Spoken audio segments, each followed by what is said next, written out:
Hello! We are the Brothers Geek. My name is Patrick Schmaltz, and with my two brothers, Christopher Schmaltz. Hello, Christopher. Hello. And Andrew. Hello, Andrew. Hello, good evening. We are the Brothers Geek, and we talk about geeky things. This is our final House of the Dragon episode. This is episode number 182. We're doing our House of the Dragon episode 10, The Black Queen. Um, and spoilers going ahead if you're listening to this in the future, or yeah. So, this is our final House of the Dragon episode. And it's sort of like a split. So, episode 9 was sort of a split between, like, all of the quote unquote green side of things, reaction to Viserys' death, what they did about it, them finding Aegon, them crowning Aegon. And then this episode is like the other side of that coin, which is they hear about Viserys' death because Blacks. of... What's that? The blacks. The hear blacks. About it. Yeah, The 'cause blacks they're here. on Dragonstone. They're on Dragonstone. What's her name? It's not. It's Rhaenys. Rhaenys. There we go. Rhaenys. Rhaenys. Rhaenys. She flies in. She tells them. She spends most of the episode sort of like not really sure where she's going to land, but It's the first time we see Corlys in like 3 episodes, right? Right. Yeah. Right. So like, yeah, he like shows up. He's not dead. Seems like he was gonna die. He didn't die. And he saw it. So there was some really cool scenes in this episode, but some really shocking, graphic scenes. Aside from the dragon munching at the end of this episode, but Yeah. like the her giving birth. So she goes into labor. Rhaenyra goes into labor. Rough. Was rough. was Jesus. rough. Yeah. Whew. Like there's That a was- lot of okay, so there's a lot of like through lines in this whole show about birth, like bad births, and then twins. There's like a lot of like twin things. Like the two sides of situations too is sort of like this is this king and this king and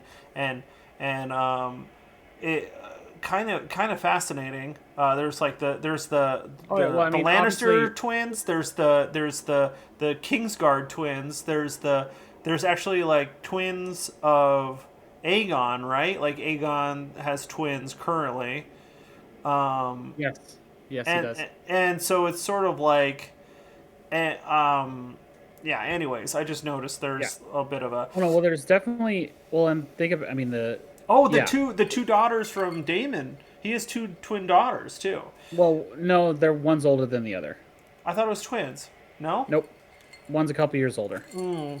But also, and you mentioned the miscarriage, which was Yes. incredibly difficult to watch. Yes. Definite parallels from the very first episode of the series where Aemma is giving birth to her stillborn son, or the last, child that she attempts to have with Viserys at the beginning of the series.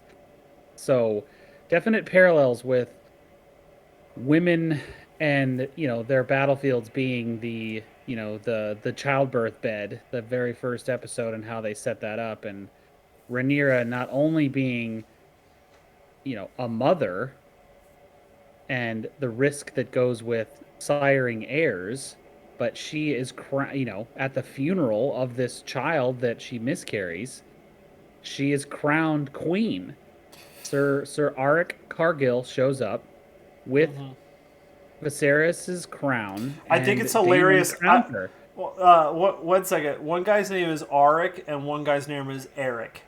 Exactly. The two I love twins. it. So It's so like, great. on paper, it's like you could tell the difference, but like Arik Yeah. and Eric, Arik and Eric, and I mean they're identical twins, and they're styled to look alike. They both got long hair. They both got thick, long beards.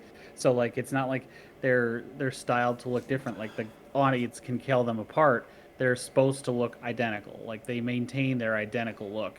And they Right. end up on different sides of the conflict. Sir Eric stays in King's Landing and supports Aegon II, and Sir Auric shows up on Dragonstone with the crown to Fascinating. support Rhaenyra. Yeah. And just as a through line, you see them on the bridge late in the later scene when they're like, when Otto comes to tell them, hey, like, Offer them offer terms. other Yeah. terms. Yeah, yeah. Don't do this war thing. Let's talk about this. And then they're on two different sides of the line. The like. Well, Yeah. and then in Well, the episode that 9, they scene had in a whole itself. discussion about like Aegon being a terrible king. He's a terrible person. Well, he's a terrible person, so he's going to be a terrible king. I mean, there's like definitely like there's degrees of terrible in the show. So it's like obviously forcing your bastard children to fight in a child fighting pit is pretty awful. But Yeah. lying about who your children are and sleeping with someone else, siring other children, Yeah. bastard children, is kind of bad too. Not definitely not as bad, but um, Oh yeah, there's you know, degrees of there- there's degrees of sin, there's certainly. degrees of sin. Yes. Well, and you bring up that scene on the bridge where Otto shows up to offer terms to Rhaenyra. Definitely parallels, episode 2, where Yes. they show up to, And we talked Damon. about that episode too. Like we talked about that scene from episode 2 being like, man, I got chills when that happened. Yeah, and Um, Rhaenyra shows up, on Cyrax, and she is, a queen doing her thing, and she considers, their offer. Alicent makes an emotional appeal to her with the page from the book. So that's just Alicent saying, "Hey, we've been old friends. Let's not plunge the realm into war. Can we figure this out? Because at the end of episode 9, or at the end of episode 8, after the dinner, they're trying to patch things up. Alicent and Rhaenyra committed to each other to, can we patch this up? well, And when then when Rhaenys she, tells them, like yeah. they both jump to the conclusion that like Viserys was killed, was Well, murdered. Damon definitely David does. definitely does. And so that's sort of like they go into defensive mode because they didn't send them any information, and then she had to escape to come tell them. So it just looks kind of bad. There's it's funny how like little things have led to this, like sort of like inching Oh, along. You did that's this, the you did theme. this, you did this. It's sort of Another just theme of it's, the series is these tiny little actions between family members building into this, you know, realm redefining conflict that will, change the history or change the future of Westeros. Um, so yeah, so I mean, I think this is a very strong episode. I don't think it's the best episode of season 1, but it certainly finishes out the season very, very in a very strong position and sets up everywhere they're going to go for Do you have a season contender for 2. what the best episode of season 1 is? That's a good question. I mean, episode 8, Lord of the Tides, where, they have the conflict where Viserys, comes and sits on the Iron Throne, and they decide who will inherit Driftmark, and they have that dinner. Like all through that episode is just everything. Every beat works. I also really like the episode from early on where it's young Rhaenyra is on the hunt Oh with yeah, that episode for is interesting. Kristen. That's a very interesting episode in terms of showing Rhaenyra's promise. Christopher, do you have a favorite episode from season 1? I think it's the episode. I think it's 8 where it's so atmospheric at the first half of it. Yeah, After Cerys' death. And that's they're all 9. then that's That's my favorite. 9 is yeah, my favorite. That yeah. that that stylistically and interesting sort of storytelling there in terms of the reactions, and then the reveal of the plotting behind the scenes and how she processes that. Allison processes all of that in real time and trying to navigate the, oh my God, everyone is gonna, and she's struggling with her genuine interpretation of what he said on his deathbed. That episode is fabulous on all levels. So that's my Yeah. favorite. 9 is I my can. favorite. I think I agree with that. I the first one that like I remember, like the first one that I think of, so I got to go with it, is the Driftmark episode with the funeral, because like they were all like come back together for this funeral, and then like so much shit happened in that episode. It's like Rhaenyra and Daemon get together, like the Vagar riding Aegon, the fight between the kids, the arguing of the adults about the kids fighting. Like it just seemed like it really, like everything was talking like secrets and bullshit, and then everything came to a head like in that episode. So Yeah. so No, I you're right. it's That's a shift. great There was episode, it was too. this great shift, and That that's the would be one my that number 2.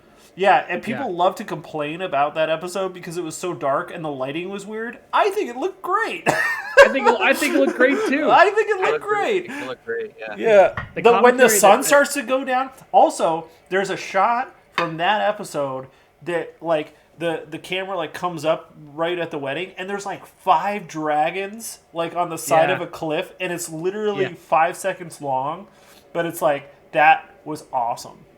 Yeah.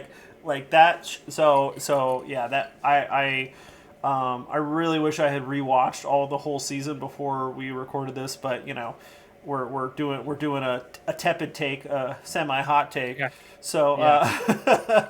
but yeah. I have one other question I want to ask you guys.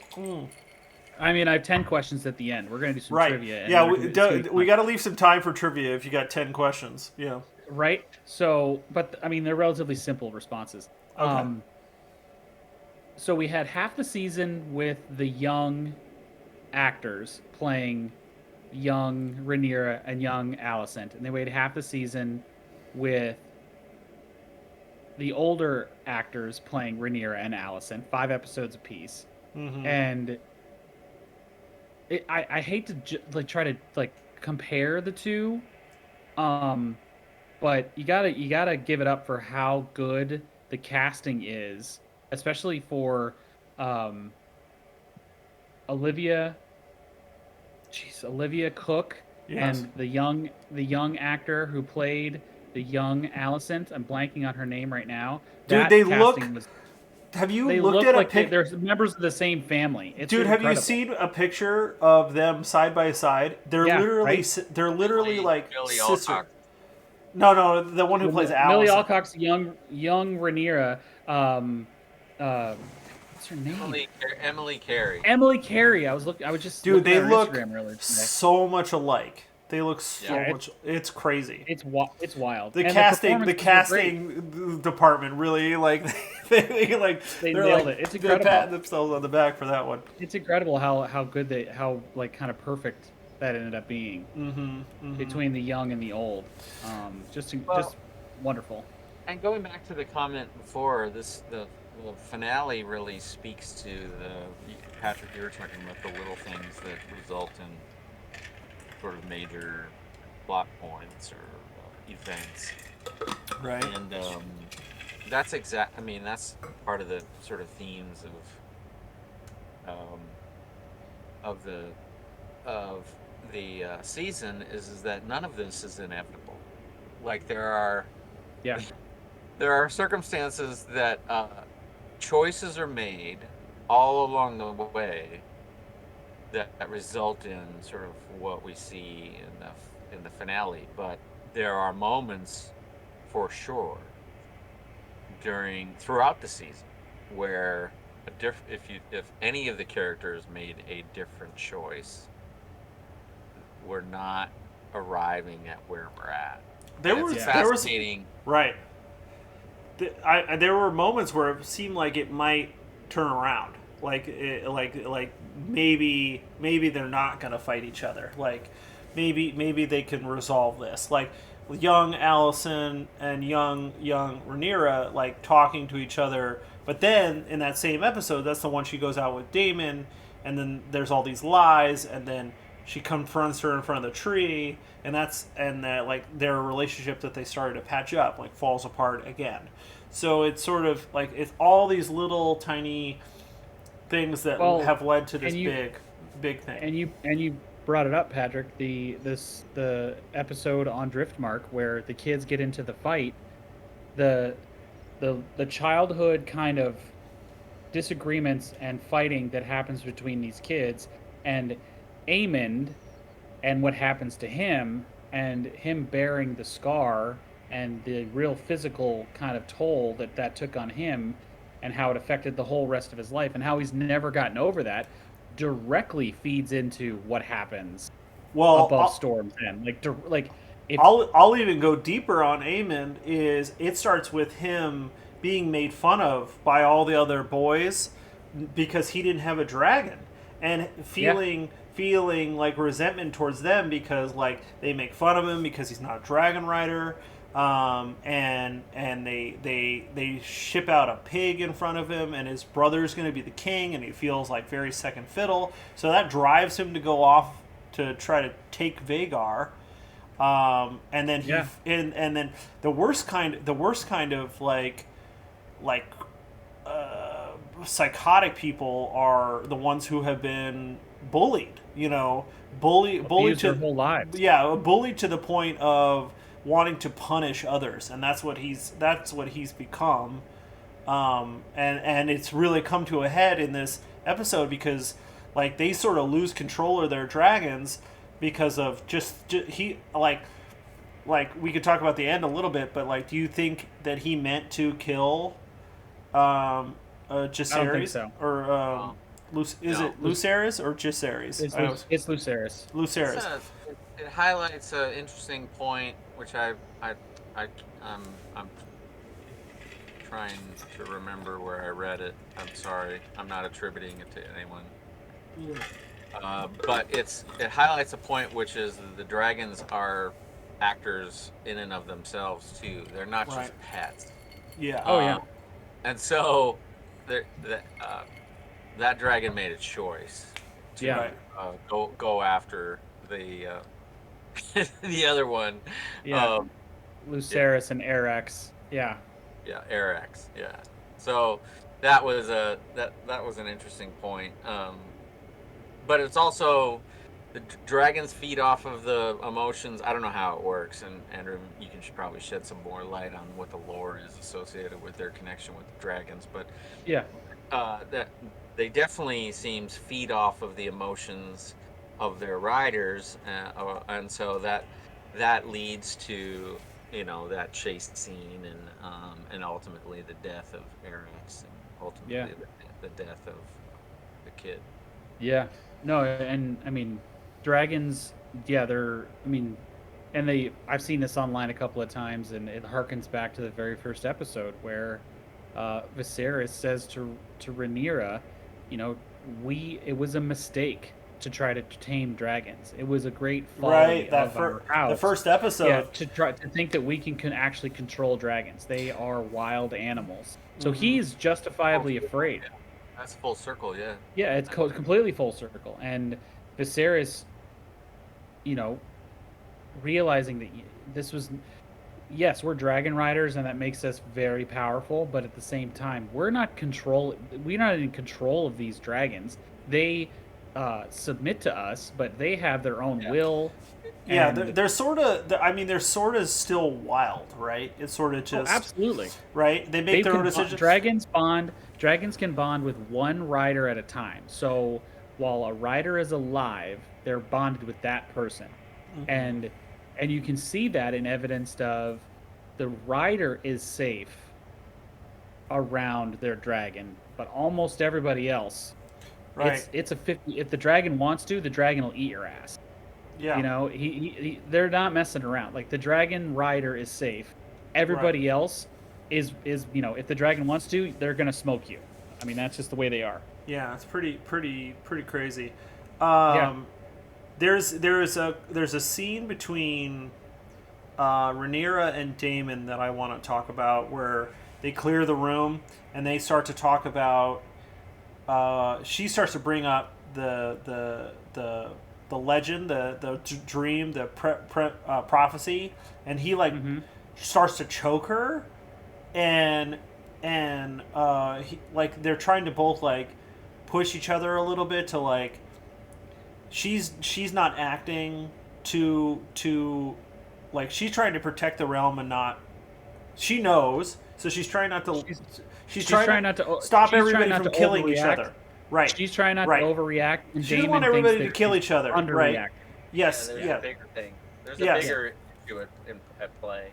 Yeah. But like it's the key to it is like she knows that she needs to keep the kingdom together to fight the shit coming from the north, and so she doesn't want to go to war with these guys if she doesn't have to. She's trying to protect herself and like keep it together.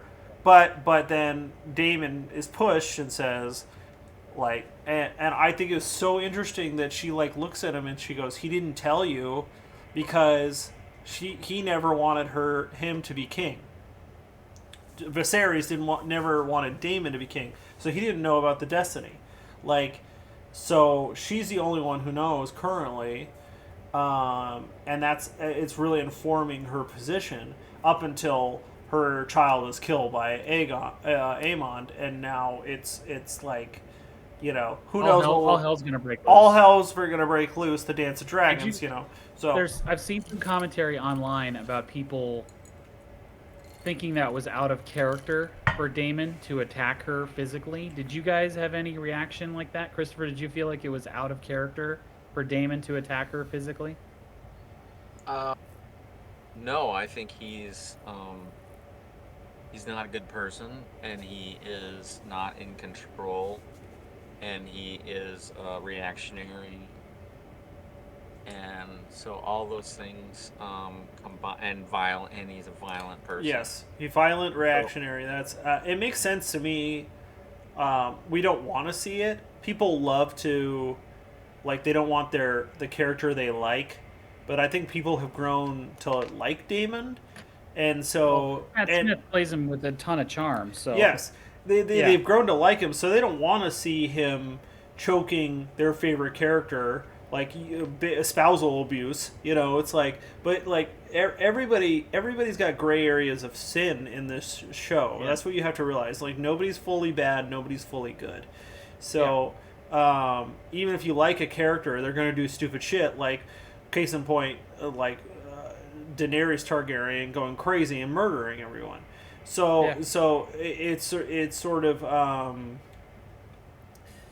I thought that scene was fascinating, and I think the show, I mean, it gets overshadowed by Dragon Chase and crazy birth, but like that was just a really well acted, well executed, interesting, like understanding character dynamics and like why they're doing things the way they're doing.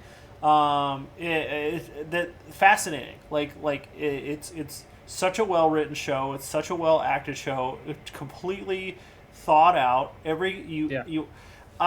it's interesting to do it in a way where like episode 9 is definitely from their side of things. We didn't see any Alicent. We didn't see any of so like when Vagar is just there, it's like a surprise to us because we don't know what the hell they've been planning.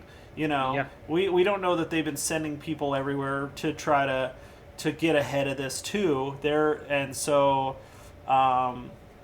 I think it's kind of it's really well made, really well thought out, and so that's the final. That scene was like so heartbreaking with the Boris Baratheon, like him delivering the letter to him, and Aegon is already there, or Aemond is already there. Excuse me. Too many similar sounding names. Dude, these names are so. Rhaenys, Rhaenyra, Viserys, Jacaerys, Lucerys. And then dragon Ba- names: Syrax, Arax. There's another axe. Meraxes. Araxi. Araxes. Yes. Yeah. I love how they I love how they set up Baratheon, because that again goes back to the sort of small decisions, little choices sort of lead to tragic consequences.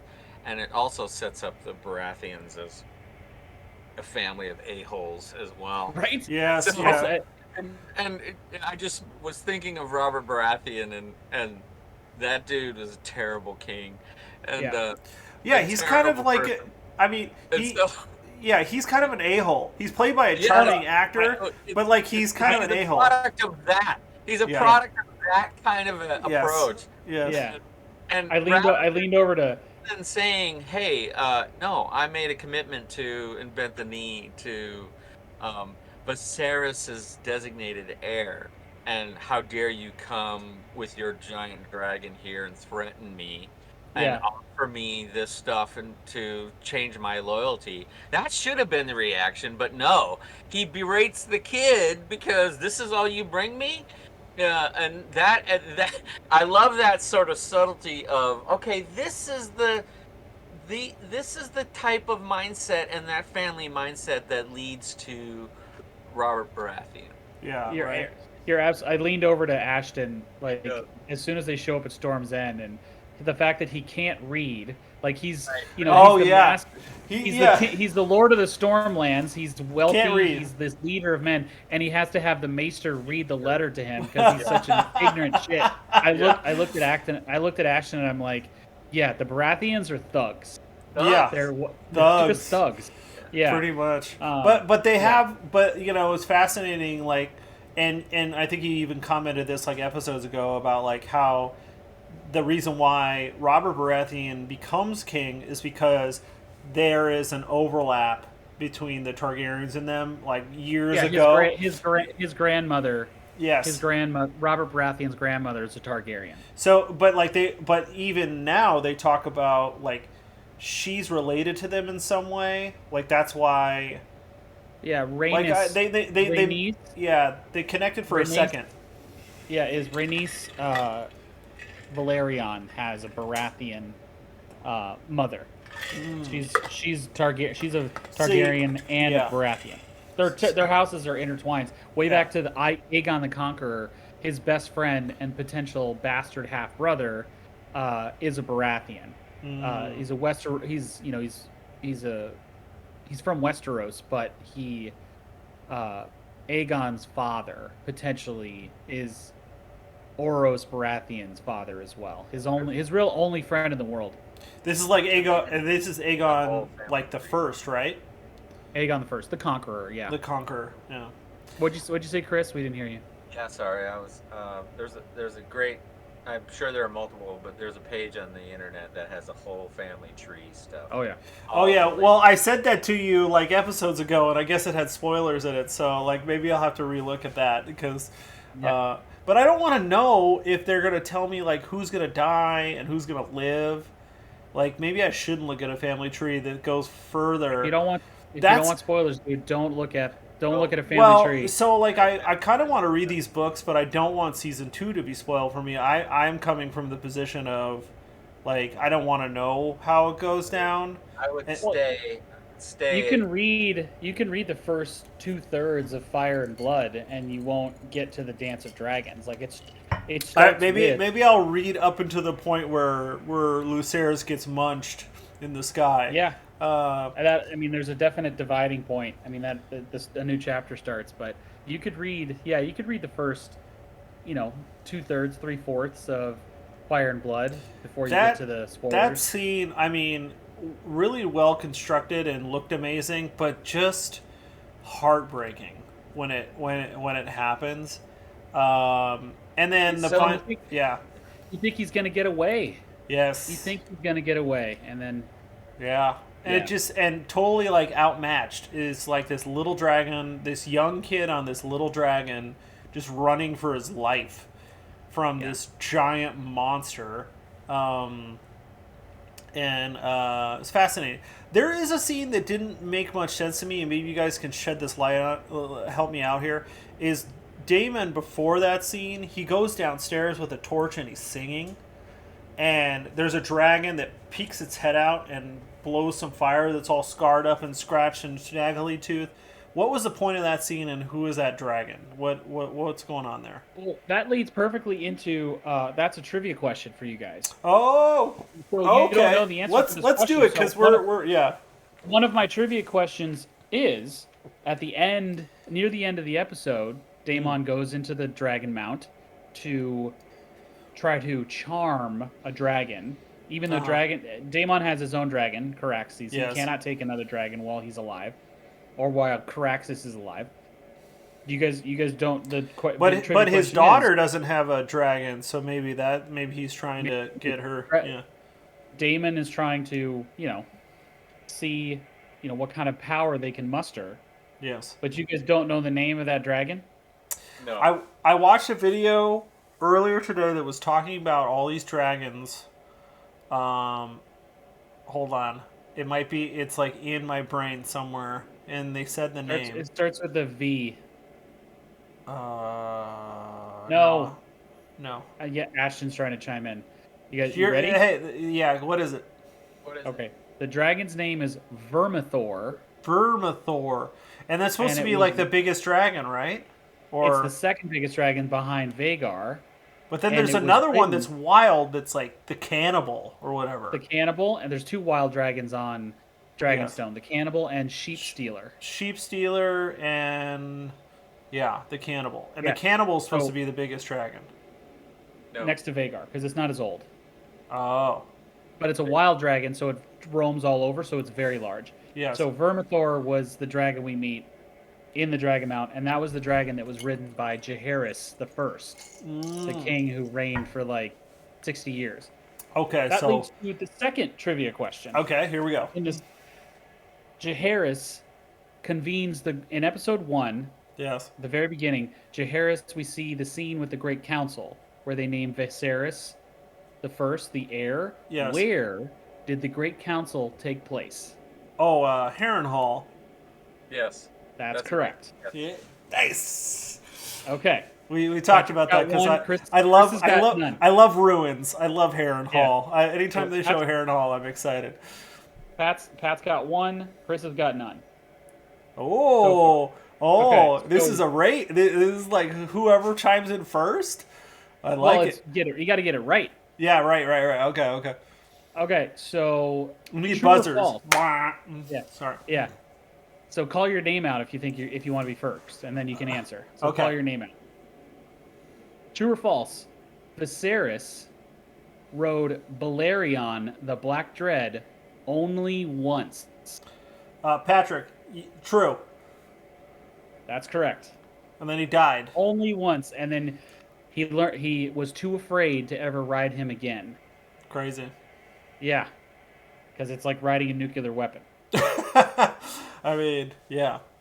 All right, next question. Yeah. Daemon wields a Valyrian steel sword called what? Daemon. Christopher, do you know? Fuck. No. Oh, something sister, night sister, blood sister, dragon sister. Okay, you only get 3. That's 3 attempts. You're done. I'm done. Chris, do you want to try one? No. The Valyrian steel sword that Daemon wields is Dark Sister. Dark Sister. Dark. Damn it. Okay. Last I have. Okay. The next question. The actor Paddy Constantine, who plays Viserys the First, what Edgar Wright film does he play a character named Andy? Patrick. Hot Fuzz. That's correct. I love that guy. He plays one of the detectives. Yeah. Oh, it's the Andes. It's the Andes. Okay. The next question I have. Okay, it's a Matt Smith question. Matt Smith plays Daemon, and he plays the Doctor. He's had a fantastic career, Matt Smith. Daemon's just the latest in his awesome characters he's played.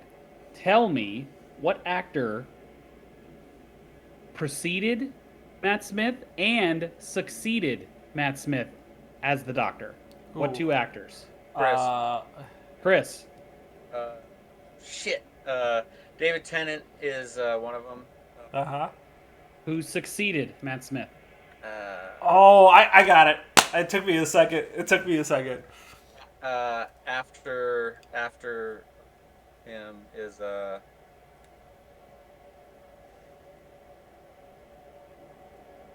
forget.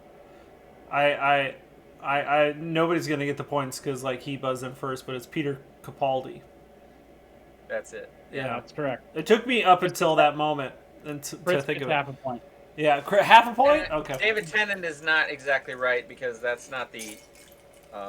Well, actually, yeah, that was the Doctor who immediately before. Was he the 10th Doctor? 10th Doctor was, what's his face?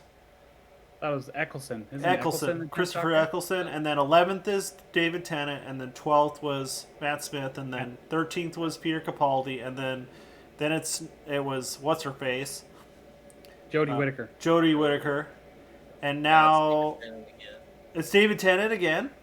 Yep, and then I forget the actor after him has been named, and I'm blanking on his name. Are they gonna do like a season of David Tennant? Yeah, I'm not sure. I think the model that they've gone to is like these mini series. Well, the British love doing their short seasons. So I should know more because I'm a Whovian. Yeah. Okay, a couple more questions. Yeah, what do you got? Olivia Cooke, who plays Alicent's older Alicent Hightower, appeared in what sci-fi film adapted from one of our favorite books? Shit.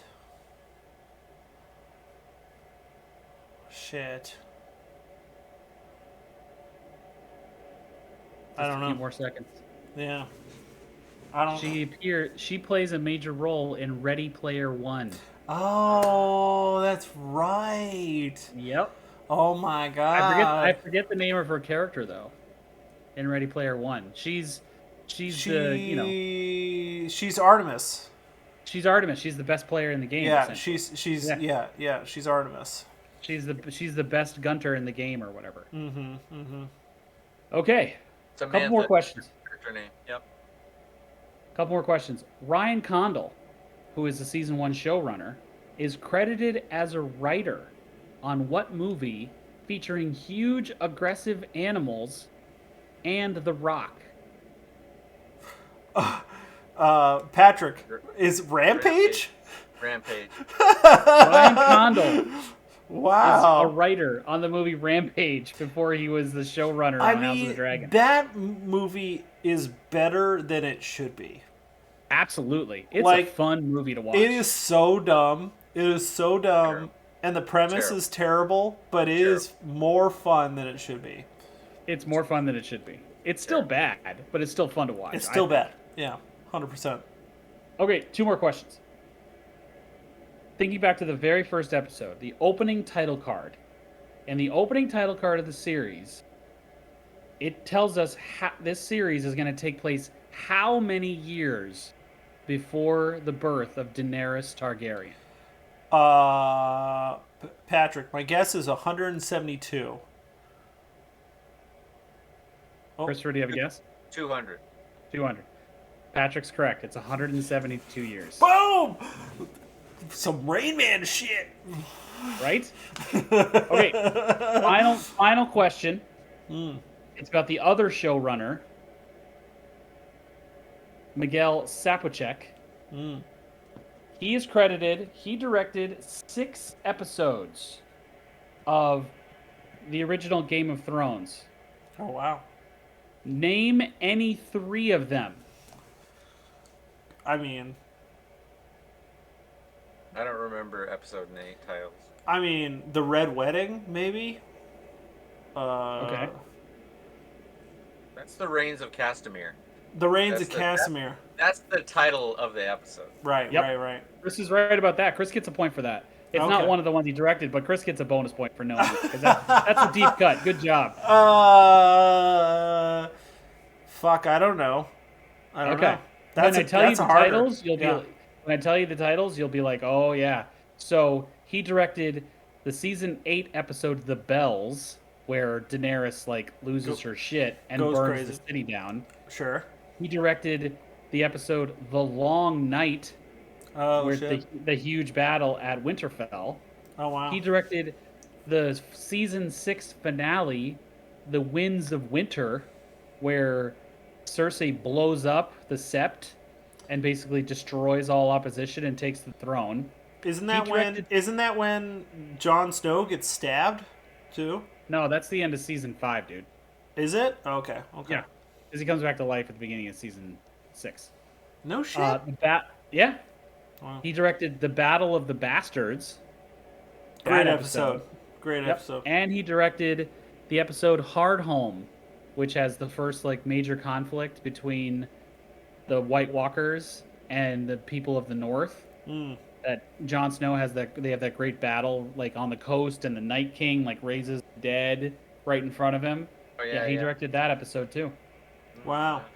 Yeah, I think I might be due for a Game of Thrones rewatch. Right? Like, I mean, it's sort of the last 2 seasons are just the wettest fart ever, but like Yeah, the kinda. like the They're not that bad, but Jesus. Season 8's pretty bad. Season 8 has its moments that are like, okay, this is great television, but on the whole, it's just not very good. There's like one scene from season 8 that still stands out in my head that I love is they're all sitting the night before the Night King shows up and they're talking about, and then Jamie Knight's what's her face? Brienne chills. Like Amazing scene. still a great scene. Like Yeah. Tyrion sitting around getting drunk and then just amazing. Yeah. There's One of those some quiet moments of Game of Thrones that really work when it's not about, right. dragons Good, and huge conflicts good and dialogue, interesting character overlap, Yep. like motivations. Sort of like they all think they might die, so like things are like extreme, and then no one dies except for Theon, and that's it. So Or Jorah Mormont dies. Jorah too, Mormont, Lady Mormont dies. Well, So. she was a little girl, so of course, Yeah. little girl in We're a done. battle. What do you guys think? We're done talking about. Yeah, we get to House of talk the about Dragon whatever for we now. want now. I have a list. What are we gonna talk about next? I got a Great list of shit. We're Great season of TV. I feel Absolutely great season of TV. season. I can't wait to watch more. I feel like next time we got to do an Andor discussion and a Rings of Power discussion. Yeah. Like I those agree. are the big ones because but I have a list of geeky things that I've been waiting to talk about.